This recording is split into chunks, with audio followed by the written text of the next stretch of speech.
हरे राम राम राम हरे हरे, हरे कृष्ण कृष्ण कृष्ण हरे हरे राम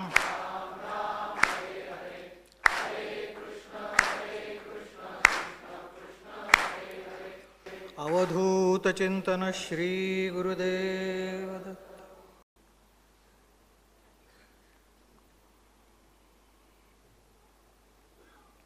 पुंडलीक वरदा हरि विठ्ठल श्री ज्ञानदेव तुकार, पंढरीनाथ महाराज की जय।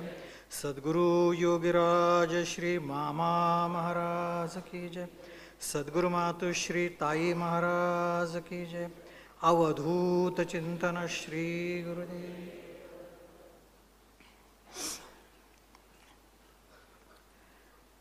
पदाती पांगुळा डोळस आंधळा, विद्वानही खुळा बळी भोळा। वाग्मी मोना कान असता भेरा जन, तुटोनी बंधन स्थिर राहे। अशापाशी देव सदा घेतो धाव, ठेवी जीव भाव दत्त तेथे। ह्या कूटा जाणुनी रमे जो भजनी, त्यापुढे येऊनी दत्तनाचे। परमहंस परिव्राजकाचार्य श्रीमद वासुदेवानंद सरस्वती स्वामी महाराज यांचा हा सुंदर अभंग आहे। स्तोत्रादी संग्रहामध्ये 294व्या क्रमावर हा अभंग आलाय। हा मुद्दाम सेवेसाठी घेण्याची दोन कारण आहेत। साधकांनी अंतिम अशी जीवनमुक्त दशा लवकर येण्यासाठी काय केलं पाहिजे याचे यात मार्गदर्शन आहे। पण ते मार्गदर्शन गूढ रूपाने केलंय, म्हणून त्या अभंगाला त्यांनी कूट म्हटलंय। ह्या कूटा जाणून हा अभंग कूट अभंग आहे, गूढ निगूढ अभंग आहे। आणि दुसरं वैशिष्ट्य या अभंगाचं म्हणजे या अभंगाला नाममुद्रा नाही। थोरल्या महाराजांनी त्यांच्या स्वरूपामध्ये म्हणजे मूळ दत्त स्वरूपामध्ये मग्न होऊन त्या मस्तीत जे काही अभंग लिहिले त्यातला हा एक अभंग आहे। आणि म्हणून एरवी त्यांच्या अभंगामध्ये वासुदेव म्हणे, जसं वासुदेव म्हणे संत संगे करीती पसंत, अशी जी वासुदेव म्हणे नाममुद्रा येते किंवा वासू म्हणे, ही नाममुद्रा इथे नाही। इतके तदाकार स्थितीत आहेत ते दत्त स्वरूपामध्ये, इतके त्या मस्तीमध्ये रमले आहेत की इथे त्यांनी दत्त हीच नाममुद्रा घेतली, त्यापुढे येऊन दत्तनाचे। हा अभंग एका वेगळ्या दिशेने साधकाला नेणार आहे। आता पहा, ज्याला जीवनमुक्त स्थिती म्हणतात त्यालाच परमशांतीची स्थिती म्हणतात, त्यालाच परमभक्तीची स्थिती म्हणतात। भक्तिशास्त्राच्या दृष्टीने परमभक्तीची स्थिती, वेदांताच्या योगाच्या दृष्टीने ती परमशांतीची स्थिती किंवा जीवनमुक्तीची स्थिती। ही अभ्यास योगाच्या साधकाला प्राप्त होणारी अंतिम स्थिती। ती प्राप्त झाल्यानंतर पुढे प्राप्त होण्याचं काही शिल्लक राहत नाही। ती स्थिती लवकर कशी प्राप्त होईल यासाठी षडव्रत आचरण सांगितलेलं आहे दत्त संप्रदायामध्ये। 6 व्रतांचा अंगीकार केला पाहिजे, 6 गोष्टी सांभाळल्या पाहिजेत। त्या जर सांभाळल्या तर ही जीवनमुक्त स्थिती लवकर यायला मदत होते। हा अभंग महाराजांनी त्या दृष्टीने लिहिलेला आहे। महाराजांचा एक सुंदर ग्रंथ आहे दत्त महात्म्य। त्यांच्या सर्व ग्रंथांचा तो मुकुटमणी शोभावा असा ग्रंथ आहे। त्या ग्रंथाच्या 15व्या अध्यायामध्ये राजा सहस्रबाहू कार्तवीर्य त्याचा आणि दत्तप्रभूंचा संवाद आहे। दत्तप्रभू त्याच्यावर कृपा करतात आणि त्याला समाधीमध्ये बसवतात, त्याला बोध करून। मोठा सुंदर प्रसंग महाराजांनी वर्णन केलेला आहे। तिथे दत्तप्रभू त्या कार्तवीर्याला सांगतात की जोपर्यंत अभ्यास स्थिर होत नाही तोपर्यंत या 6 व्रतांचं आचरण करावं, साधकांनी अंधबधिराप्रमाणे राहावं. आणि तिथे त्यांनी पुढे त्या 6 गोष्टी सांगितलेल्या आहेत. ती 6 व्रतं कुठली? महाराजांनी या अभंगामध्ये तीच 6 व्रतं सांगितलेले. फरक एवढा आहे की त्यातल्या एका व्रताऐवजी महाराजांनी दुसरं व्रत तिथे आणखीच जास्तीचं सांगितलेलं आहे. अभंगातही 6च व्रत आहेत. आता या व्रतांचं आचरण तिथे भगवंतांच्या सांगण्याप्रमाणे कार्तवीर्यानी केलं आणि कार्तवीर्य जीवनमुक्त झाला. तर ही जीवनमुक्त स्थिती म्हणजे नेमकी काय? तर या देहात असतानाच विदेही होणं, या देहात असतानाच सर्वातून अलिप्त होऊन ब्रह्मस्वरूप होणं आणि अखंड ब्रह्मस्वरूप राहणं, याला म्हणतात जीवनमुक्त स्थिती. जीवन याचा अर्थ 3 होतो, 3 प्रकारचा होतो. आपल्या आजूबाजूला जी सृष्टी आहे ते एक जीवन आहे. आपला देह जो आपण पांचभौतिक देह धारण केलेला आहे ते एक जीवन आहे. आणि त्यात आपलं जे एक अंतःकरण आहे ते अंतःकरण एक जीवन आहे. आता हे सगळं परमेश्वराच्या व्यतिरिक्त वेगळं काही आहे का? तर नाही.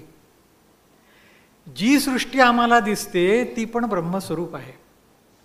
जो पांचभौतिक देह आम्हाला वाटतो तो देहही ब्रह्मस्वरूप आहे. आणि जे अंतःकरण, ज्या वृत्ती आमच्या ठिकाणी आहेत असं आम्हाला वाटतं, त्या वृत्ती देखील ब्रह्मस्वरूप आहेत. पण हे ब्रह्मस्वरूप आम्हाला भासत नाही, ते अनुभवाला येत नाही. आम्हाला सृष्टी सृष्टी म्हणून दिसते, देह देह म्हणून दिसतो, वृत्ती वृत्ती म्हणून अनुभवाला येतात. याचं कारण आहे माया. ही भगवंतांची माया याच 3 प्रकारांनी 3 पातळ्यांवर कार्य करत असते. तेच परब्रह्म शक्तिरूप झालं, तेच परब्रह्म जड होत होत सृष्टी झालं, तेच परब्रह्म देह झालं, तेच परब्रह्म त्यात जीव म्हणून नांदायला लागलं. आणि देहाला आणि जीवाला धरून ठेवणाऱ्या मधल्या वासना वृत्ती तेच झालं. सगळं काही त्याचाच खेळ आहे, त्या परब्रह्माचाच खेळ आहे. आम्हाला जीवनमुक्त होता का येत नाही? याचं कारण असं की हे सगळं ब्रह्मत्व आपल्याला कळत नाही म्हणून, हे सगळं परब्रह्म आहे हे कळत नाही म्हणून.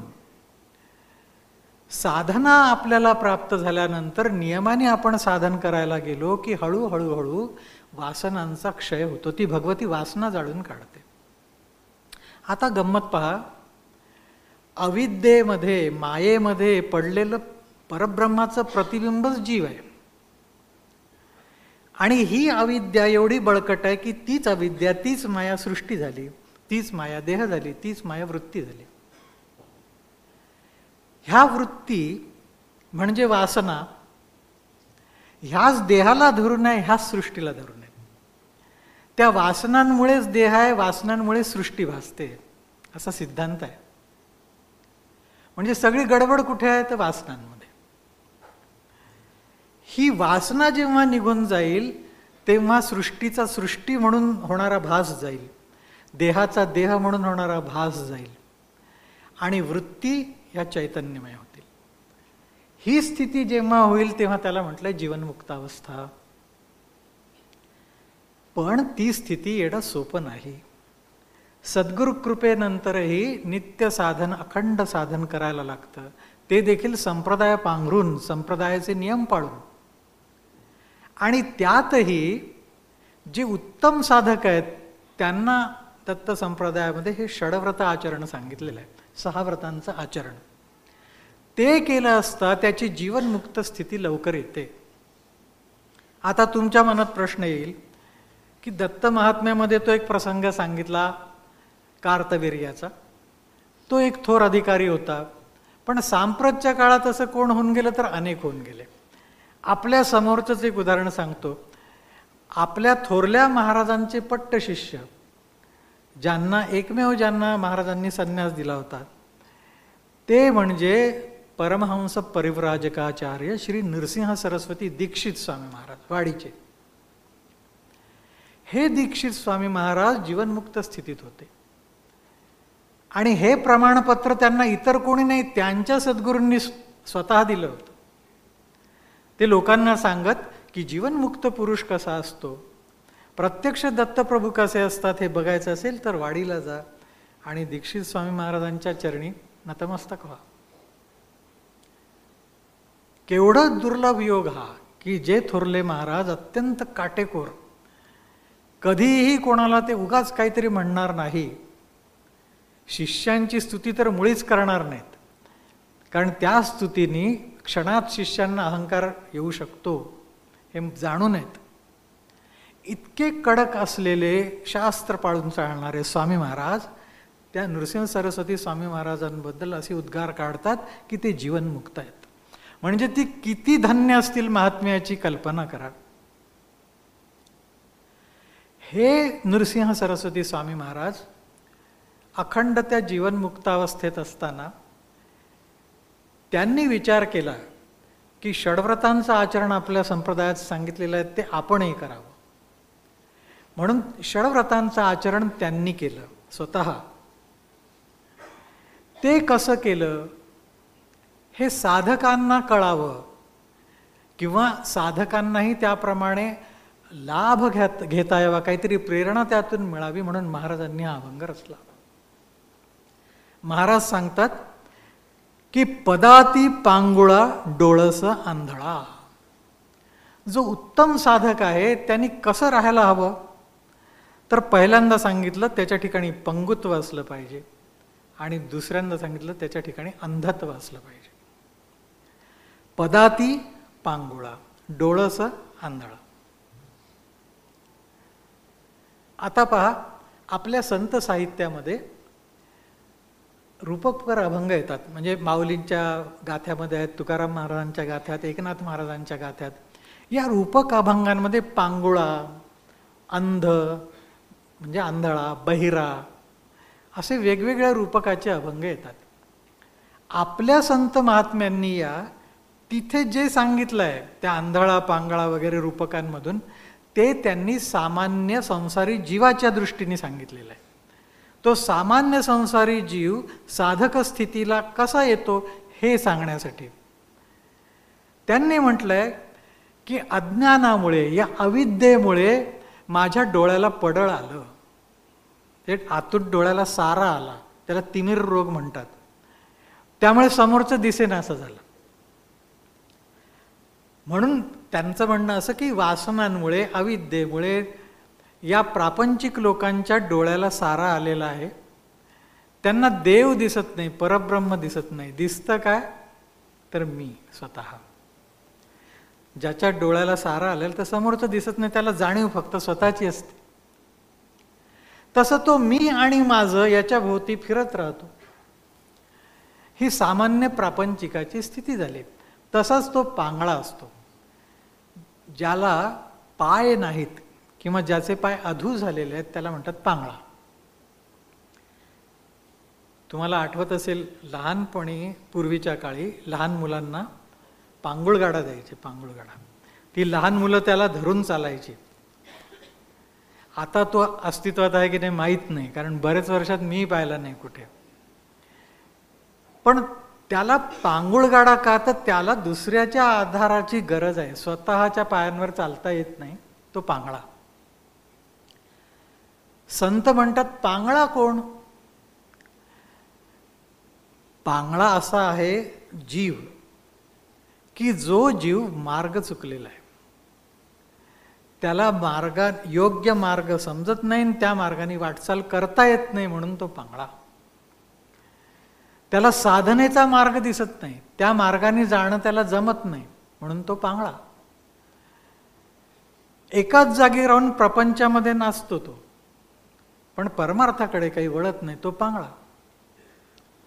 पण ही झाली सामान्य जनांची स्थिती. जेव्हा संतांनी सांगितलं हे की असा अंध पंगू दृढ झालो, माया पडळ भ्रांती, तुकाराम महाराज सांगतात की सहज मी आंधळा गा.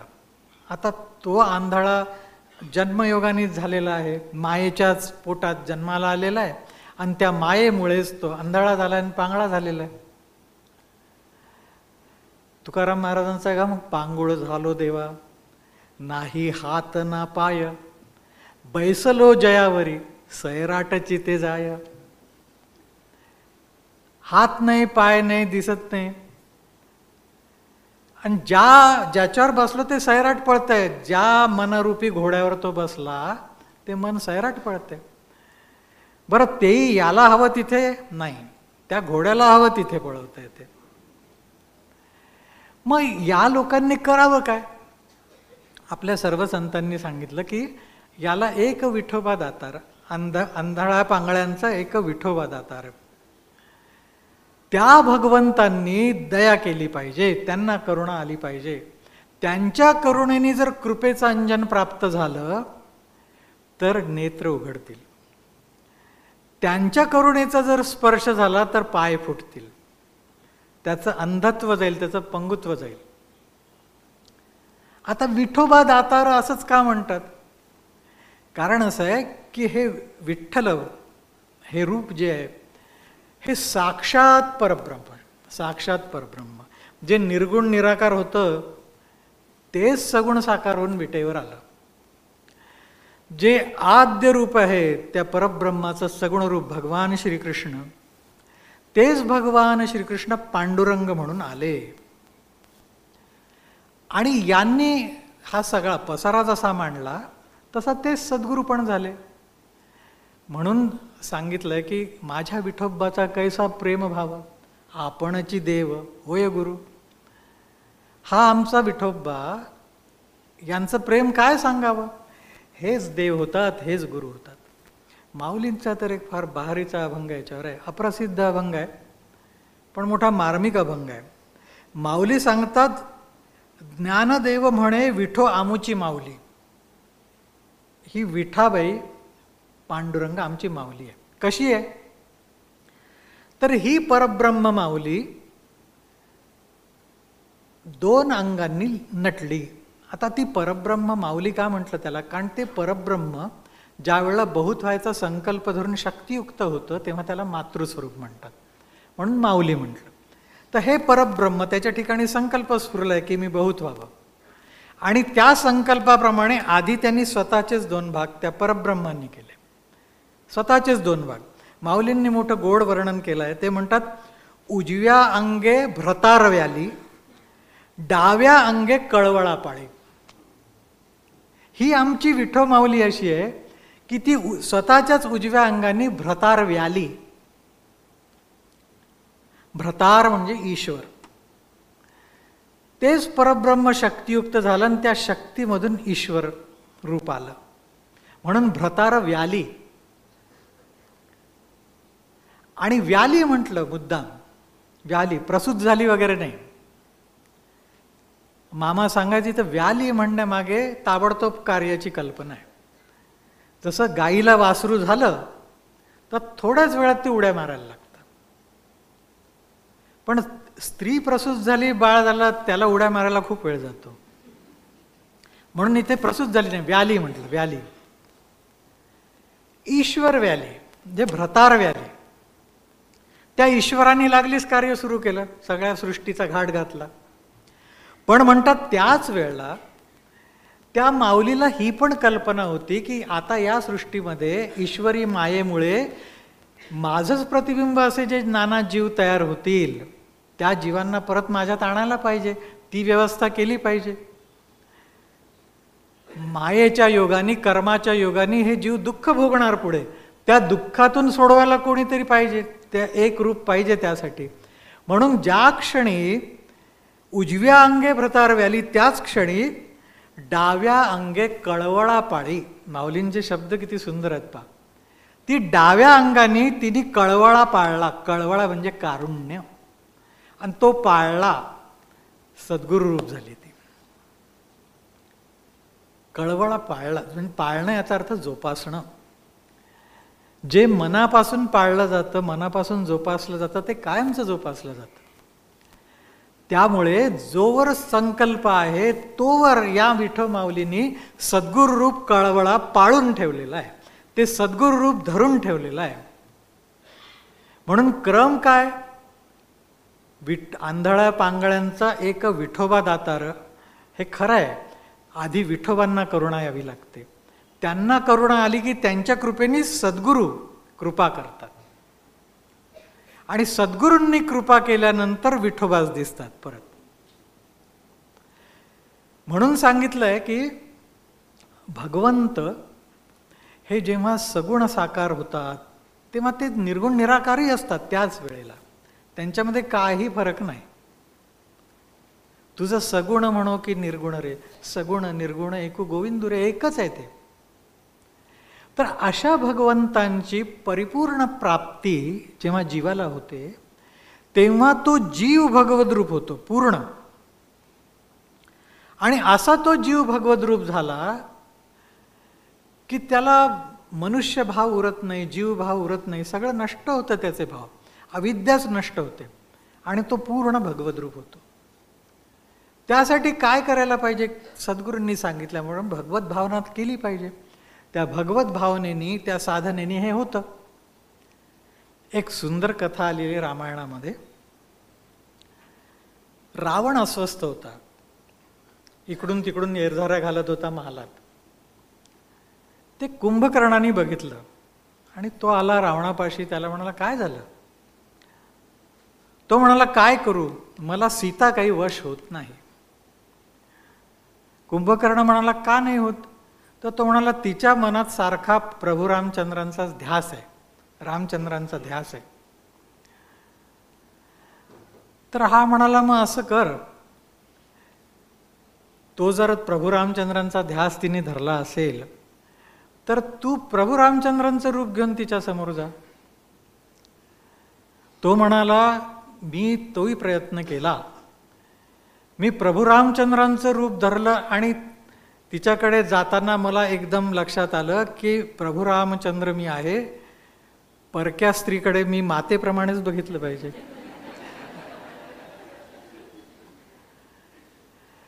त्या भावनेचं सामर्थ्य पहा.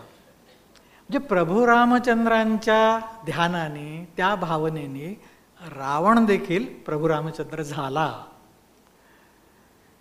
संत साहित्यामध्ये उदाहरण दिलंय की ती भिंगुरटी अळीला टोचत असते, कधी टोचेल कधी टोचेल असा सारखा त्या अळीला ध्यास लागला असतो. त्या ध्यासाने ती अळीच भ्रमर होते, तीच भिंगुरटी होते. तर तसं ज्यांनी सद्गुरु परंपरेप्रमाणे साधन करत भगवंतांचा ध्यास घेतला, सतत निधिध्यासन केलं, सतत भगवंतांचं चिंतन केलं, तर तो भगवद्रूप होतो. आणि त्याचं पूर्ण भगवद्रूप होणं याला म्हणतात जीवनमुक्त स्थिती, त्यालाच म्हणतात परमभक्तीची स्थिती, त्यालाच म्हणतात परमशांतीची स्थिती. आता ही जीवनमुक्तीची स्थिती सोपी नाहीच आहे. ती जीवनमुक्तावस्था ही अशी अवस्था आहे की तो शरीरात असून शरीरात नसतो. नावापुरता तुमच्या वासनेनुसार तो देहात त्यांच्या नांदताना दिसतो, पण तो देहात नसतो, देहात असून नसतो, तो अंतःकरणामध्ये असून नसतो. आता पहा, देहाची 5 ज्ञानेंद्रिय, 5 कर्मेंद्रिय ही बाहेरची इंद्रिय झाली, आणि जी आतली इंद्रिय त्याला म्हणतात अंतःकरण. ही आतली इंद्रिय जी आहेत त्या अंतःकरणाचं चतुष्टय म्हणा, पंचक म्हणा आहे. मन, बुद्धी, चित्त, अहंकार, आणि जेव्हा पंचक म्हणतो तेव्हा त्यात अंतःकरण म्हणून आणखी एक घेतात. आता हे अंतःकरण यांच्यापासून वेगळा सुटल्याशिवाय तो ब्रह्मस्वरूप राहूच शकत नाही. म्हणजे जो ब्रह्मस्वरूप झाला महात्मा असं आपण म्हणतो, याचा अर्थ तो महात्मा देहावर नाही, तो त्याच्या वृत्तींवर नाही, तो ब्रह्मस्वरूप नित्य तदाकार होऊन राहिलेला आहे. ही अवस्था येण्यासाठी जे व्रत सांगितलं त्यात पहिल्यांदा ते सांगतात की पदाती पांगुळा डोळस आंधळा. हा साधक वास्तविक पाहता पदाती असतो, जो उत्तम साधक आहे. पदाती याचा अर्थ पादचारी किंवा पायी चालणारा सैनिक, पैदल सैनिक ज्याला म्हणतात, तो सैनिक. आता कुठलाही साधक उत्तम स्थितीतला हा आधी त्या प्रपंचाच्या स्थितीतूनच आलेला आहे. त्यात त्याला पदाती असावंच लागतं. तो जर घरीच बसून राहिला तर काही होणार नाही. त्याला प्रसंगामध्ये सैनिकासारखं लढावंही लागतं युद्धभूमीवर जाऊन. ह्या प्रपंचामध्ये तुकाराम महाराज ते सांगतात की रात्रंदिना आम्हा युद्धाचा प्रसंग, अनेक प्रतिकूल गोष्टी समोर आहेतच की ज्या त्या भगवत भावनेपासून दूर ओढतात. त्यांच्याशी समरप्रसंग आहेच ठेवलेला, म्हणून तो पदाती आहे. पण तरी पण महाराज म्हणतात की तो पदाती असून पांगळा जर झाला, पंगुत्व जर त्यांनी स्वीकारलं तर ते त्याची जीवनमुक्तावस्था जवळ यायला मदत करतं. मग हे पंगुत्व म्हणजे काय? तर महाराजांनी दत्त महात्म्याच्या ओळीमध्ये त्याचा खुलासा केलाय की जो मलमूत्र उत्सर्जनासाठी बाहेर जातो, भिक्षा मागण्यासाठी बाहेर जातो, याच्या पलीकडे कुठे जातच नाही, त्याला म्हटलंय पंगू. म्हणजे ते व्रत घेणाऱ्यांनी असं व्रत घ्यायचं की बाहेर जायचंच नाही, बाहेर पडायचंच नाही. लोकांचा जर संपर्क टाळला तर त्या संपर्कातून त्यांच्या क्रियांवर होणाऱ्या आपल्या प्रतिक्रिया टळतील. कारण जेवढ्या त्या क्रिया प्रतिक्रिया होत राहतील तेवढं वृत्ती जागे व्हायला, वृत्ती जागा ठेवायला ते मदत करेल. त्या वृत्ती जागृत राहतील आणि ब्रह्मस्वरूपतेमध्ये भंग होईल. ब्रह्मस्वरूपाशी तादात्म्य राहणार नाही. म्हणून पांगुळा याचा अर्थ, पंगुत्व याचा अर्थ, त्यांनी स्वतःचा सर्व भार त्या भगवंतांवर टाकला पाहिजे. पंगुत जसं बालक असतं, ते बालक नेहमी आईच्या कडेवर जातं. म्हणजे कुठं त्याला जायचं झालं तर ते फक्त हात असं करतं. आई त्याला घेते, नाही त्याला हवं तिथे नेते, ते दाखवतं ॲ ॲ करून, ती तिथे बरोबर त्याला आई नेते. तर तसं सर्व बाबतीत जेव्हा बालकाप्रमाणे सद्गुरूंवर किंवा भगवंतांवर अवलंबून राहतो आपण, तेव्हा आपल्या मनातलं जाणूनच ते प्रतिपाळ करतात. आपलं तिथे ॲ करावं लागत नाही. त्यांना तुम्ही काही न बोलता कळतं. कारण पुढे मौनी पण म्हटलंय, मुका. तर असा जो पूर्ण समर्पित आहे भगवंतांना आणि सद्गुरूंना, तो पंगुत्व त्याला आलाय असं म्हणायचं. पंगुत्वाचा आणखी एक अर्थ आहे की शास्त्रांनी जे काही विधी निषेध सांगितलेले आहेत, विधी म्हणजे काय करावं आणि निषेध म्हणजे काय करू नये, या विधी निषेधांच्या पलीकडे तो गेलेला असतो. त्यामुळे शास्त्रांचा पांगुळगाडा त्यांनी सोडून दिला असतो. व्यवहारामध्ये आपण पांगळे आहोत, मगाशी म्हटलं तसं सामान्य जीव पांगळा आहे. त्याला व्यवहारात वागावं कसं हेही कळत नाही. ते कसं वागावं हे सांगणारी शास्त्र आहेत. त्यामुळे व्यवहारामध्ये त्याचा पांगुळगाडा शास्त्र हा असतो. जेव्हा तो साधक भगवद्रूप होतो तेव्हा त्या पांगुळगाड्याची गरज त्याला उरत नाही. कारण मूल, पांगुळगाड्याने चालणारं मूल जर आईच्या कडेवर बसलं तर त्या पांगुळगाड्याची गरज काय? तशी शास्त्रांची गरज उरत नाही. शास्त्रांनी तो शास्त्रांचा पंगिस्त राहत नाही. म्हणजे शास्त्राचा पांगुळगाडा त्याला उरत नाही. म्हणजे याचा अर्थ असा का की त्यांनी मनपूत वागावं, मनात येईल तसं वागावं? नाही. भगवत पूज्यपाद श्रीमद आद्य शंकराचार्य सांगतात की निस्त्रैगुण्ये पथि विचरताम को विधी को निषेधः. त्या निस्त्रैगुण्य पथावर जाताना काय विधी आणि काय निषेध हे जरी असलं, म्हणजे प्रसंगाने कोणावर तरी दया आली म्हणून किंवा कोणाचं काहीतरी वाचवण्यासाठी म्हणून, त्याला उपदेश करण्यासाठी म्हणून या महात्म्यांनी जरी विधी निषेधातीत गोष्टी केल्या, जे निषिद्ध गोष्टी आहेत त्या केल्या किंवा विधीच्या पलीकडे त्या गोष्टी केल्या, तरी त्यांना दोष नाही. कारण ते ब्रह्मस्वरूप आहे. कारण थोरले महाराज सांगतात की ब्रह्मस्वरूप झाला त्याचे पाप ताप सगळं जातं, नष्ट होतं. त्याला पापही नाही तापही नाही त्या स्थितीमध्ये. पण असं जरी असलं तरी ते केवळ त्या कार्यापुरता अंगीकार करतात, नेहमी त्या स्थितीत असत नाहीत.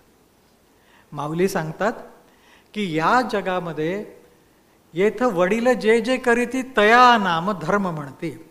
मोठे ज्येष्ठ लोक जे करतात त्याला धर्म म्हटलं जातं. मग अशा महात्म्यांकडे जेव्हा लोक आदर्श म्हणून पाहतात तेव्हा त्यांनी शास्त्रानुसार वागून दाखवणंच गरजेचं आहे. तसं वागून दाखवलं नाही तर चालणार नाही. म्हणून ते शास्त्र पाळतातच, भले मग त्यांना वाटेल तो त्रास हो.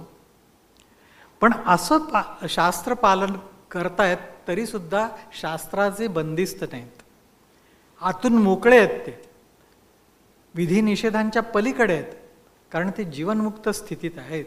मामा फार सुंदर उदाहरण द्यायचे की पूर्वी अशी पद्धत होती की तो पोलीस चोराला पकडायला गेला ना की तो बेडी एक त्याच्या हातात अडकवायचा आणि एक स्वतःच्या हातात, तो पळून जाऊ नये म्हणून, आणि तसा दोर बांधून रस्त्याने घेऊन जायचा. आता जर तो सिव्हिल ड्रेसमध्ये असेल पोलीस, तर बाहेर बघणाऱ्याला दोघेही सारखेच दिसतील. पण चोराला माहिती की तो चोर आहे आणि पोलिसाला माहिती आहे तो पोलीस आहे. त्या तसं हे जे जीवनमुक्त महात्मे असतात ते पाहणाऱ्याला ते तसेच वाटतात की हे सामान्य प्रापंचिकासारखे हेही शास्त्र पाळतात. पण शास्त्रांची बेडी जरी यांच्या हातात असली तरी किल्ली त्यांच्या हातात आहे. जसं पोलिसाच्या हातात बेडी असते पण किल्ली असते, चोराच्या हातात नसते, तसं सामान्य प्रापंचिकाच्या हातात बेडी आहे शास्त्रांची, पण तिथून सुटण्याची किल्ली नाही. आणि यांच्यापाशी शास्त्रांमधून सुटण्याची किल्ली आहे. पण लोकांना दाखवण्यासाठी ते तसंच चालतात, त्यांच्या बरोबरीने हातकडी घालून. अशी जी स्थिती आहे त्या स्थितीला म्हणतात पंगुत्व. दुसरी स्थिती सांगतात की डोळस आंधळा. एखादा डोळस आहे याचा अर्थ तो डोळ्यांनी व्यवस्थित बघतोय. सामान्य जीव हा प्रपंचामध्ये सगळीकडेच त्याचं बारीक लक्ष असते, सांगावंच लागत नाही त्याला. त्याच्या स्वार्थाचं जिथे असेल तिथे डोळे जातातच त्याचे. तर प्रापंचिकाची स्थिती आणि यांची स्थिती वेगळी आहे. यांनी आंधळं राहायला पाहिजे, ते व्रत घेतलं पाहिजे म्हणून सांगतात, अंधत्वाचं व्रत. हे आंधळेपण व्रत आणि हे अंधत्व म्हणजे काय, महाराजांनी त्याच्या ओवीमध्ये खुलासा केलाय की जो चालत असताना 4 हातांच्या पलीकडे त्याची दृष्टी जात नाही, त्याला म्हणतात अंधत्व. म्हणजे या महात्म्यांनी असं व्रत घेतलेलं असतं की चालताना आपण धडपडू नये कुठे म्हणून फक्त 4 हात दृष्टी ठेवावी आणि चालावं, इतरत्र बघूच नाही. इतर कशाहीकडे लक्ष न देणं, न बघणं, याला म्हणतात अंधत्व. कारण पहा, शास्त्रांनी शब्द स्पर्श रूप रस गंध हे बंध सांगितलेत, पाश हे बांधतात. डोळ्यांमधून रूपाचा आस्वाद, जिव्हेमधून रसाचा आस्वाद, नाकातून गंधाचा आस्वाद, असे त्या तन्मात्रांचे आस्वाद होतात. तर आता डोळ्यांमधून जर रूपाचा आस्वाद व्हायला लागला तर तो सगळ्यात मोठा अडवणारा आस्वाद आहे, हे लक्षात ठेवा. आम्ही जे प्रपंचात पडतो ना, ते प्रपंचात नेहमी ओढणाऱ्या 2 प्रबल वृत्ती असतात आपल्याला, ते कायम लक्षात ठेवा. त्यातली एक वृत्ती ही आहे रूपाची, रूपाकडे आकर्षित होण्याची, आणि दुसरी रसाकडे आकर्षित होण्याची. त्यामुळे अंधत्व हे व्रत यासाठी घ्यायचं की त्या बाह्य कुठल्याही रूपाकडे बघून तिथे गुंतता कामा नये, गुंतलं जाऊ नये तिथे. आणि तसं जर तिथे आम्ही गुंतलो तर संपलं, आम्ही परत शरीरावर येणार, आपण देहावर येणार, ती जीवनमुक्त अवस्था सुटणार आमची. म्हणून ते व्रत सांगितलं की डोळस आणि आंधळा. पुढे सांगतात की विद्वानही खुळा बळी भोळा. विद्वानही खुळा म्हणजे काय, तर आतून त्या उत्तम साधकाला, जो भगवद्रूप झालेला आहे त्याला, किंवा भगवद्रूप होऊ घातलाय त्याला ज्ञान झालेलं असतं. आणि ज्ञान देखील अनुभवाचं असतं. त्यामुळे माऊली त्याचं वर्णन करतात की वाचस्पतीचे निपाडे सर्वज्ञत्व जरी जोडे, तरी वेडी मे माझे दडे महिमे भेणे. त्याची स्थिती अशी असते खऱ्या साधकाची, ज्याने हे व्रत घेतलंय. विद्वानही खुळा, हे ज्याने व्रत घेतलंय त्याची. काय काय सांगितलं? त्याची स्थिती कशी असते? तर वाचस्पतीचे नि पाडे. वाचस्पती म्हणजे देवगुरु बृहस्पती. त्यांची पाडे म्हणजे त्यांच्या तुलने इतकं, त्यांच्या बरोबरी इतकं सर्वज्ञत्व जरी जोडे. सर्वज्ञ असतो तो, ज्ञानी असतो. परी वेडीवे माझी दडे महिमे वेणे. तरी तो मला काहीच माहीत नाही, मी त्या गावचाच नाही, असं म्हणून कधीही लोकांसमोर मी ज्ञानी म्हणून मिरवत नाही. ज्ञानी म्हणून मिरवत तर नाहीच नाही, वेडीव पांघरतो, वेड पांघरतो तो. चातुर्य लपवी, चातुर्य लपवतो. पिसेपण मिरवी, वेडेपण मिरवतो तो मुद्दाम, की लोकांनी आपल्या मागे लागू नये. कारण जर मागे लागले लोक तर उपाधी आली. त्याप्रमाणे तुम्ही जर त्याला बळी पडलात तर उपाधी आली. एखादा लोकांना उपदेश करायला लागला तर उपदेश करता करता लोक वाढायला लागतात. लोक वाढले की त्याला तेच शब्दज्ञान सांगावं लागतं आणि ते सांगत असताना मूळ अनुसंधानातून ढळतो. किंवा पुढे लोक आदर सत्कार करतात ते डोक्यात जातं, त्याची लोकेशणा तयार होते. मग लोक सभोवती हवेसे वाटतात, सगळे सत्कार हवेसे वाटतात, मान सन्मान हवेसे वाटतात, देव दूर राहिले. म्हणून महाराज सांगतात की व्रत घेतलं पाहिजे की विद्वानही खुळा. आता पहा, हे जे सांगितलं ना त्यांनी, विद्वान असूनही तो खुळ्यासारखा राहतो. खुळा म्हणजे वेडा, वेड्यासारखा राहतो. हे महाराजांनी या अभंगामध्ये जास्तीचं सांगितलेलं आहे. याच्याऐवजी दत्त महात्म्यामध्ये त्यांनी षंडत्व किंवा नपुंसकत्व हे व्रत सांगितलेलं आहे. नपुंसकत्व याचा अर्थ की स्त्रीविषयी कधी विकार न उत्पन्न होणं अंतःकरणामध्ये, ते व्रत. स्त्री माते समान मानणं हे व्रत. ते दत्त महात्म्यामध्ये त्या राजाला सांगितलं, कार्तवीर्याला. आणि इथे सामान्य साधकांना सांगताना हे सांगता येते की वाग्मी की विद्वानही खुळा बळी भोळा. आता पहा, हा विद्वान जरी खुळा असला तरी प्रसंगोपात कोणी चुकत असेल त्याचा कळवळा येऊन त्याला ते मार्गदर्शन करतात, नाही असं नाही, मार्गदर्शन करतात. हे कसं होतं तर महाराज सांगतात की ही त्याची सहज वृत्ती असते. कारण अंतःकरणात तो भगवत रूप झालेला आहे ना, आणि भगवंतांच्या ठिकाणी अखंड कारुण्य आहे, करुणा आहे. त्यामुळे जर समोर कोणी तसा आला संकटात पडलेला किंवा काही झालं तर त्यांना कळवळा येतो, लागलीच त्याचा कैवार घेतात ते आणि त्याला त्यातनं काढतात. नृसिंह सरस्वती स्वामी महाराजांच्याच चरित्रामध्ये एक सुंदर गोष्ट आली आहे. सदलगा म्हणून गाव आहे. त्या सदलगा गावी आप्पाशास्त्री दंडगे नावाचे एक राहायचे. आता हा जरी त्यांना आप्पाशास्त्री दंडगे म्हटलं, ते शास्त्री होते तरी वयाने लहान, वय असेल एक 16-17 वर्षांचं वय असेल. त्यांची सेवावृत्ती बघून नृसिंह सरस्वती स्वामी महाराजांना त्यांच्यावर फार कृपा होती, त्यांची करुणा होती, त्यांना ते आवडत असत.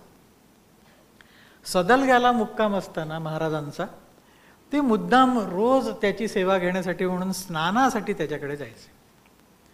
आता यांना काही गरज पडली आहे का? काहीच नाही. ते आपल्या नदीवर जाऊन नेहमीप्रमाणे स्नान करून आले असते, पण मुद्दाम त्यांच्याकडे जायचे कारण त्याची करुणा आली होती आणि त्याला संकटातून काढायचं होतं. त्यामुळे ती करुणा जागृत झाली होती. तिथे यांच्या ज्ञानाचा उपयोग, ज्ञान लपवून चालणार नव्हतं. त्यांच्याकडे गेले की तो मुलगा म्हणजे ते आप्पा शास्त्री म्हणा त्यांना, ते छान महाराजांना बसून चौरंगावर गरम पाण्याने, ऊन पाण्याने छान आंघोळ घालायचे, त्यांची पूजा करायचे, अशी सेवा त्यांची. आणि त्या सेवेने फार आनंद व्हायचा त्याला. एके दिवशी महाराज त्यांच्याकडे गेले असताना तिथे अनसुयाबाई नावाच्या एक बाई होत्या.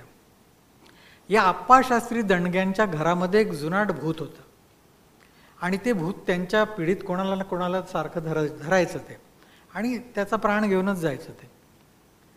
ते त्या अनसुयाबाईच्या अंगामध्ये शिरलं आणि शिरून त्यांनी अकांड तांडव करत त्या अनसुयाबाई यांच्यासमोर आल्या, महाराजांसमोर. आणि ते भूत म्हणायला लागलं की मी या आप्पाच्या घरादारावरून नांगर फिरवीन.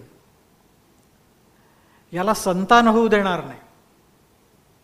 महाराजांनी एकदम क्रोधाने त्याच्याकडे बघितलं आणि ते म्हणाले, आम्ही आप्पाला नवीन घर करून देणार आहोत, आम्ही आप्पाला पुत्र देणार आहोत, तू कोण मध्ये येणारा?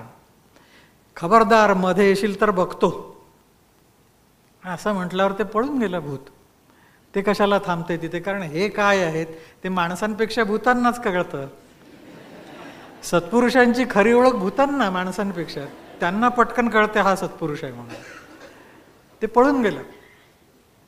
या अप्पा शास्त्रींना त्यांची करुणा बघून खूप भरून आलं की केवढे आपले सद्गुरू कनवाळू, की त्यांनी म्हणजे एवढा उपकार केला आपल्यावर, एवढ्या संकटातून सोडवलं, नाही तर निर्वंश झाला असता. म्हणून तो परत शरण गेला आणि म्हणाला, महाराज मला बाकी काही नको आहे, पण मला आपली अखंड सेवा हवी आहे. ती सेवा तर तुम्ही आहात तोपर्यंत सेवा अशी मी करू शकतो, पण अखंड कशी करणार मी? तुम्ही दुसरीकडे गेलात की सेवा खंडित माझी. तर ते म्हणले, अरे बाळा, त्याच्यासाठी ज्ञानी व्हायला पाहिजे. ज्याला वाटतं की सद्गुरू आत्ता पुरते आहेत आणि मग दुसरीकडे गेले, तो अज्ञानी आहे.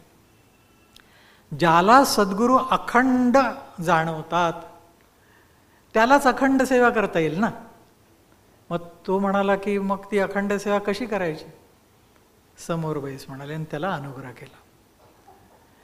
अनुग्रह केल्यानंतर त्याला त्यांनी ही षड्व्रत सांगितली की याचं आचरण कर, तूही आमच्यासारखा जीवनमुक्त होशील आणि नित्य अनुसंधानात राहा, आमचं स्मरण कर, आम्ही आहोस तिथे.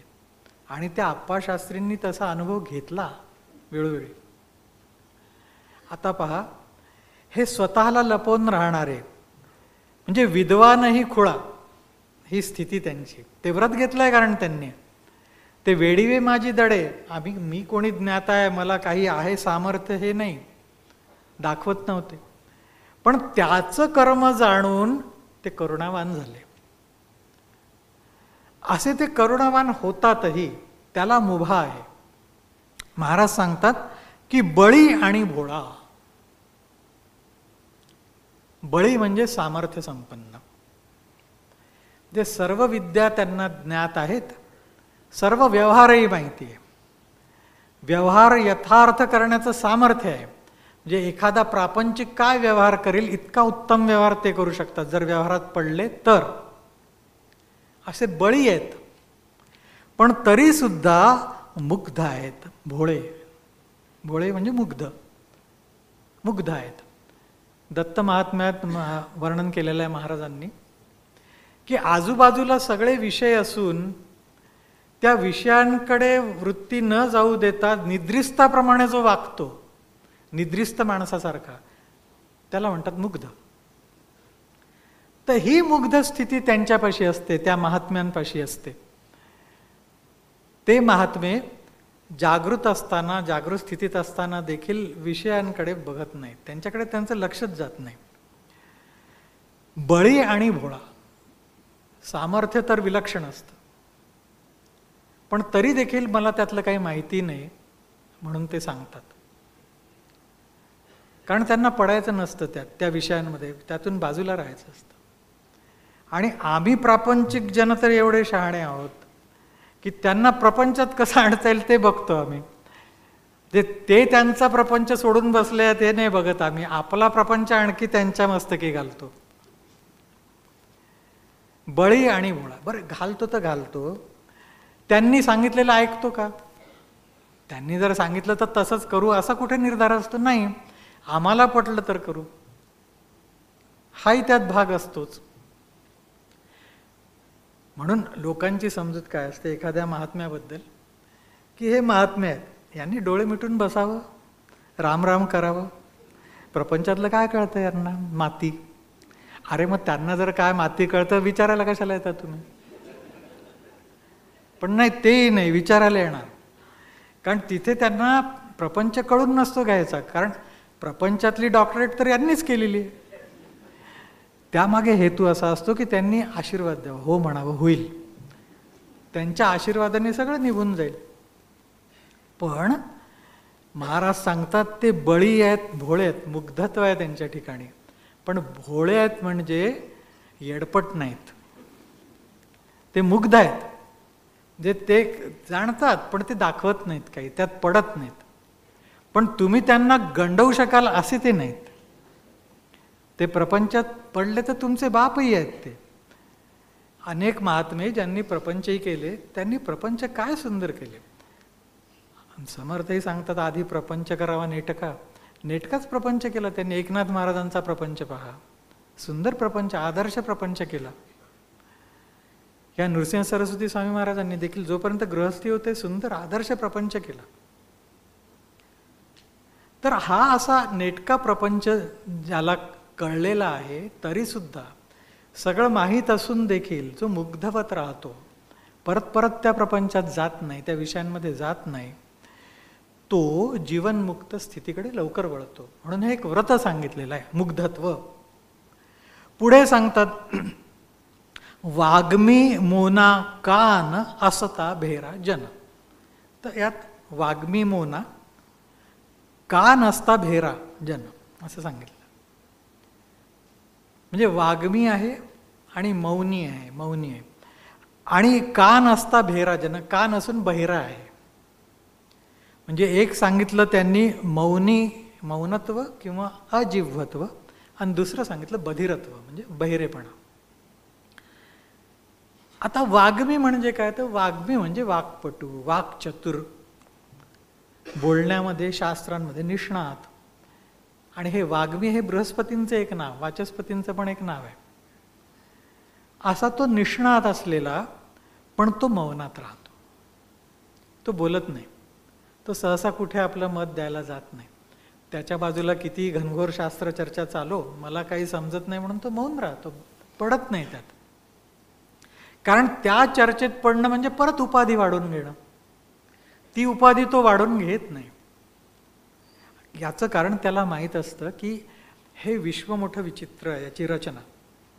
आता तुम्ही पहा, आम्हाला ही सृष्टी दिसते, काही ठिकाणी रिकामी जागा, काही ठिकाणी भरलेली जागा दिसते, पण हा भासातला भाग आहे. प्रत्यक्षात काय तर परब्रह्म सगळीकडे ओतप्रोत भरलेला असं श्रुती सांगते. ओतप्रोत याचा अर्थ आडवं उभं पूर्ण घट्ट विणल्यासारखं, त्यात जागाच नाही आहे कुठे, आणि ते अखंड आहे. ते सर्वत्र सदा काळ ते परब्रह्म अखंड व्याप्त आहे, अखंड व्याप्त. आणि ते परब्रह्म कसं आहे, ज्ञात आहे, ते जाणत आहे. त्यामुळे तुम्ही जे काही संकल्प कराल, जे काही बोलाल मनापासून, ते व्हायला लागतं. जर तुम्ही वासनाशून्य होत गेलात आणि तुमचं मन जर शुद्ध असेल, चित्त शुद्ध असेल, तर तुम्ही जे काही बोलाल, जे काही कराल ते सिद्ध होतं, तात्काळ प्रचितीला येतं. म्हणून आपल्याकडे सांगतात की शुभ बोल रे नाऱ्या. घरात निदान शुभ बोलत जावं, अशुभ बोलू नये. कारण कोण जाणे, म्हणजे सामान्य माणसाची अशी कधी कधी स्थिती येते की त्याचं चित्त एकाग्र होतं. त्या एकाग्र चित्ताच्या स्थितीत त्यांनी काही म्हटलं तर त्या परब्रह्माच्या स्पर्शाने तसं व्हायला लागतं. परब्रह्म आहेच ना तिथे सगळीकडे, प्रत्यक्ष व्हायला लागतं तसं. म्हणून आपल्याकडे सांगतात की शुभ बोलावं. तुम्ही जे एकाग्र चित्तानी कराल ते त्या ब्रह्मामध्ये असल्यामुळे आणखी स्पंद पावतं आणि ते व्यक्ततेला यायला लागतं. एक मामा फार सुंदर गोष्ट सांगायची यासाठी, जहांगीर राजाची. हा जहांगीर राजा एकदा शिकारीसाठी म्हणून वनात गेला, जंगलात गेला, आणि त्याचा फौजफाटा मागे राहिला आणि हा वाट चुकून भलतीकडे आला. पुढे येता त्याला काही शेत दिसलं, एक ऊसाचं शेत होतं भलं मोठं, छान काळीभोर जमीन होती, ऊस लागलेला होता. आणि कुठेतरी त्यावेळेस ते हाताने चालवायचा तो ऊसाचा चरखा असतो ना, रस काढण्याचा, त्याला घुंगरं बांधलेली असतात, त्याचा आवाज येत होता. आता याला तहान भूक लागली होती म्हणून हा शोधत शोधत कोण आहे कोण आहे, तर त्या शेतापाशी आला तर शेतकरी होता तिथे उभा. त्यांनी बघितलं की चांगला तरुण आहे, राजबिंडा दिसतोय आणि भुकेला दिसतोय, पण त्याच्यात दुसरं काही नव्हतं. तो म्हणाला, महाराज बसा, तुमच्यासाठी रस चालेल का तुम्हाला? तो म्हणाला चालेल. आणतो म्हणाला मी काढून. त्याने एक मोठा तांब्या भरून रस काढून आणला आणि याला रस प्यायला दिला. हा परत कामासाठी म्हणून आत गेला आणि तो बाहेर येईपर्यंत याचा रस पिऊन झाला होता. आता हा जहांगीर बादशाह अत्यंत स्वार्थी, तो रस पिता पिता विचार करतोय की रसही चांगला गोड आहे, चवदार आहे, जमीनही कसदार आहे. आपण जो इथे टॅक्स लावलेला आहे कर तो कमी आहे, इथे उत्पन्न चांगले येत असणार, आपण कर वाढवला पाहिजे इथला जमिनीवरचा, असा तो विचार करतोय आणि एकाग्र चित्ताने विचार करतोय. इतक्यात हा शेतकरी आला. शेतकरी म्हणाला, महाराज आपल्याला रस आवडला का? तो म्हणाला, हो, मला अजून मिळेल का? देतो ना, म्हणाला, आणून देतो. परत तो तांब्या घेऊन रस आणायला आत गेला. पण मगाशी जो तो 2 मिनिटात आला, तो आता 10 मिनिटं झाली तरी येईना. 12-15 मिनिटांनी तो आला तांब्या घेऊन. आणि हा म्हणाला, काय रे? म्हणाला, तुला उशीर का लागला एवढा यायला? तो म्हणाला, आधी तुम्ही सांगा की तुम्ही कोण आहात आणि तुम्ही काय विचार करताय. त्यांनी सांगितलं, मी जहांगीर बादशाह आहे. विचार काय करताय? त्यांनी सांगितलं की इथे टॅक्स आणखी वाढवण्याचा विचार करतो. तो शेतकरी म्हणाला, तरीच मगाशी म्हणाला एका उसाने त्या चरख्यातून तांब्याभर रस आला, आता 10 ऊस घातले तेव्हा तांब्या भरला. म्हणजे पहा की त्या मनातल्या संकल्पांचा प्रत्यक्ष परिणाम कसा होतो. प्रत्यक्ष परिणाम. तर जे साधक स्थितीत आहेत, उत्तम अवस्थेमध्ये आहेत, जे ब्रह्मस्वरूपतेला आले आहेत, त्यांनी किती काळजी घेतली पाहिजे. आणि म्हणून मौनी राहिलं पाहिजे. वाग्मी आणि मौनी. वाग्मी मोना, मोना म्हणजे मौनी, आणि परत अजिव्हत्व. महाराजांनी दत्त महात्म्यामध्ये अजिव्हत्व हे सांगितलेलं आहे, त्यालाच अर्थ मौनी. त्याचं वर्णन महाराजांनी असं केलं आहे की जो सत्य, हितकारक आणि मोजकं तोच बोलतो तो मौनी. माऊलींची पण होय की साच आणि मवाळ, मितले आणि रसाळ, शब्द जैसे कल्लोळ अमृताचे. तो जो बोलतो ना, तो साच बोलतो, खरंच बोलतो. पण खरंच बोलतो कसं बोलतो? तर मितले आणि मवाळ. साच आणि मवाळ, मितले आणि रसाळ. ते साच कसं असतं? मवाळ असतं, रसाळ असतं, मितलं असतं. तो सत्य बोलतो, पण त्या सत्याचा दुसऱ्याला त्रास होत नाही. असं सत्य बोललं तर ते सत्य ना, नाही तर काय उपयोग त्याचा. आमच्या लहानपणी घडलेली एक गोष्ट आहे. शेजारी एक मुलगा राहत होता आमच्या, तर त्याचं नाव बाल्या. तर तो बाल्या तोंडात येईल ते फटकन बोलायचं, तोंडात येईल ते फटकन. त्यामुळे घरी कोणी पाहुणे यायचे झाले की आई बापांना धासती. हे कार्ट मध्येच काहीतरी बरळलं तर आली आपली लाज बाहेर. म्हणून त्यांच्याकडे एक पाहुणे येणार होते, सिनियर, दुसऱ्या गावचे, श्रीमंत. ह्या आईनी, त्या काकूंनी त्या बाल्याला पढून पढून पढून गप्प बसायचं, काही बोलायचं नाही, काही बोलायचं नाही. तर ते आले पाहुणे. आल्यावर त्यांचा स्वागत सत्कार झाला. हा असा मौन पाळून उभा एका कोपऱ्यात. आता लहान मुलगा आणि असा मुका उभा आहे, त्यांनाही बरं वाटलं नाही. ते म्हणले, अरे बाळ इकडे, तू बोलत का नाहीस? तू बोलत का नाहीस? मग तो म्हणाला, आईने सांगितलं बोलू नको. मग म्हणाला, अरे पण काहीतरी बोल ना. तो पटकन बोलला, काका एवढ्या लवकर टक्कल कसं पडलं तुम्हाला? तर सत्य बोलला, सत्य बोलला, पण ते मवाळ नाहीये, ते रसाळ नाहीये, ऐकणाऱ्याला संताप उत्पन्न करणार आहे. ते पाहुणे जे भडकले ते 5 मिनिटात निघूनच गेले ते. तर म्हणून सांगितलं की सत्य पण हितकारक, थोडक्यात, आणि मवाळ सौम्य. म्हणजे सत्य देखील सत्पुरुषांकडून कसं सांगावं सत्य हे समजून घेता येतं. ते सत्य सांगताना देखील मवाळपणे सांगतात. ते कुठे त्याला टोचेल असं सांगत नाही. म्हणजे ते त्याला असं म्हणणार नाही की तू मूर्ख आहेस. ते त्याला असं सांगतील की बाळ असं करू नये. असं केलं ना की लोक उगीच मूर्ख म्हणून नावं ठेवतात. याला म्हणतात मवाळ सांगणं. साच आणि मवाळ, मितले आणि रसाळ, शब्द जैसे कल्लोळ अमृताचे. शब्द कसे? तर जणू काही अमृताचे कल्लोळ. तर तसं जो बोलतो ना त्याला म्हटलं त्यांनी मौनी. कारण ते मौनच आहे एक प्रकारचं, ते बोलणं नव्हे. आपण जे वायफळ बडबड बडबड करत सुटतो एखाद्या विषयावर, जे आपल्याला 10 ओळीत निबंध लिहा, आपण 1000 ओळीत लिहितो, तर ते जे वायफळ बोलण्यात त्याला मौन नाही म्हणत. थोडक्यात मुद्द्याचं सांगणं हेही शास्त्रदृष्ट्या मौन आहे. आणि अजिव्वत्वामध्ये आणखी एक भाग सांगितलाय महाराजांनी, तो म्हणजे जेवताना त्याच्या चवीचा विचार न करता खाणं. जे चांगलं आहे, वाईट आहे, अमुक जास्त झालं तमुक कमी झालं असं न बोलता खाणं, याला म्हणतात अजिव्वत्व. आता तुम्ही म्हणाल की प्रापंचिकांना आम्हाला हे अजिव्वत्व अंगी मुरलेलंच आहे, कारण असं न बोलता खाल्लं तरच घरात राहता येईल आम्हाला. आता इथे एक समजून घेण्याची गोष्ट आहे की माणसांमध्ये हे गुण असतं, ते आपलं खाऊन मोकळे होतात, त्याच्यावर दरवेळेला स्तुती करतीलच असं नाही. पण बायकांना मोठी इच्छा असते की कसं झालंय त्यांनी सांगावं. पण काय हो, तुम्ही बोललाच नाहीत, तुम्ही सांगितलंच नाही हे कसं झालं. बरं, त्यांनी जर चांगलं, त्यांनी म्हटलं वा छान झालंय, काहीतरी आपलं उगीच काहीतरी बोलतं. आणि त्याने जर म्हटलं की खारट झालंय जरा, तर ती म्हणते, बाई त्या इतक्या हुशार भगिनी आहेत आपल्या, ती बाई सांगते मी मीठ नेहमीच्या मापानेच घातलं, पण नवीन आणलेलं मीठ जास्त खारट होतं. नवीन आणलेलं तिखट जास्त तिखट होतं. अरे हे काय लॉजिक आहे? म्हणजे इथे ब्रह्मदेवांच्या मेंदूला झिंजिण्या येतील.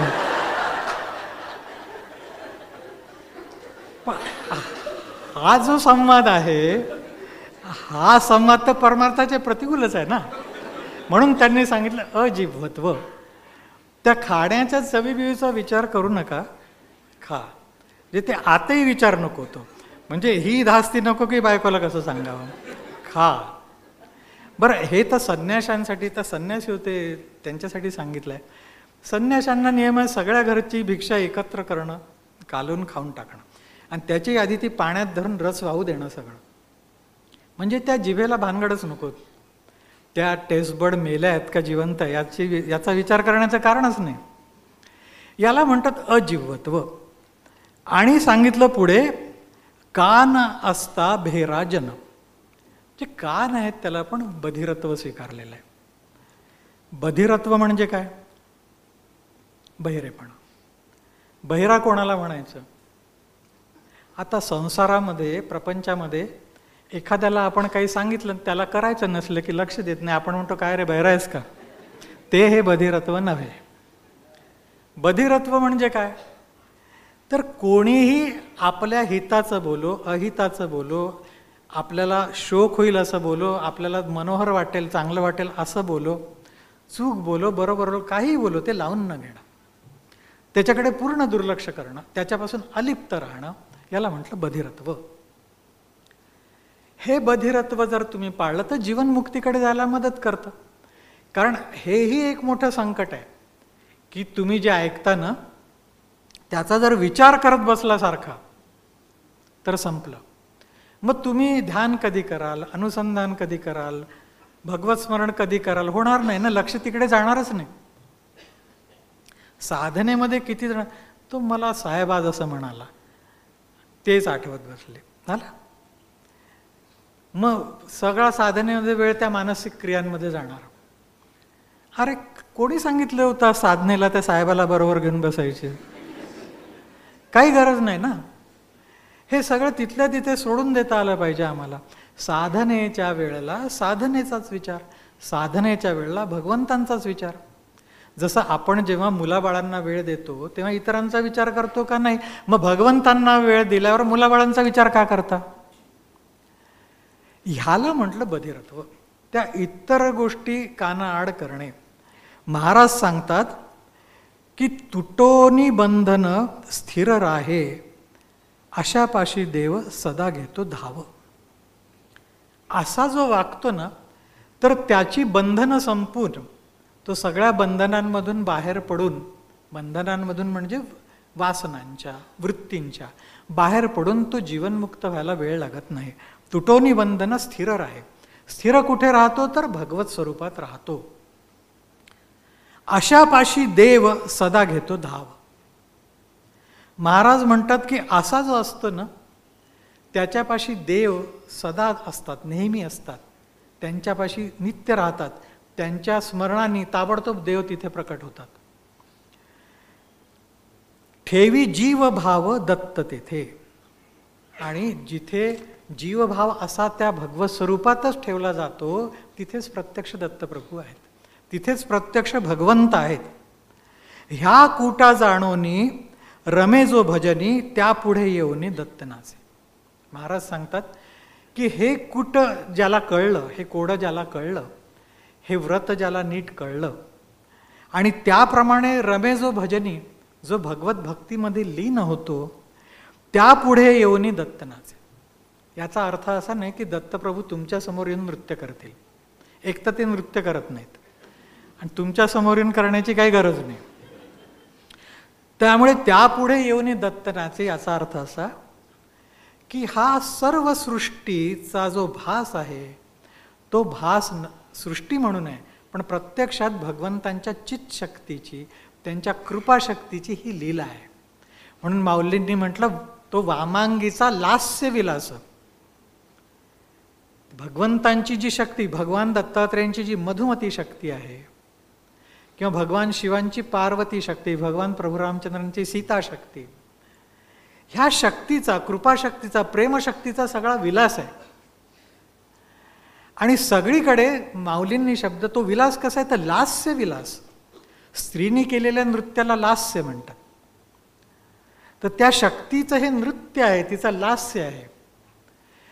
त्यामुळे तो साधक जी अनुभूती घेतो ती अशी की त्यापुढे येऊन दत्त नाचे. सर्वत्र त्याला त्या भगवती शक्तीचं लास्य दिसतं, नृत्य दिसतं, तिचीच लीला तो समजतो. आणि ती भगवती देखील भगवत रूप असल्यामुळे अखंड अनुसंधान त्याचं भंगत नाही, आणि त्याला म्हटलंय जीवनमुक्त स्थिती. आपण यातल्या षडव्रतांचाच थोडा विचार केला.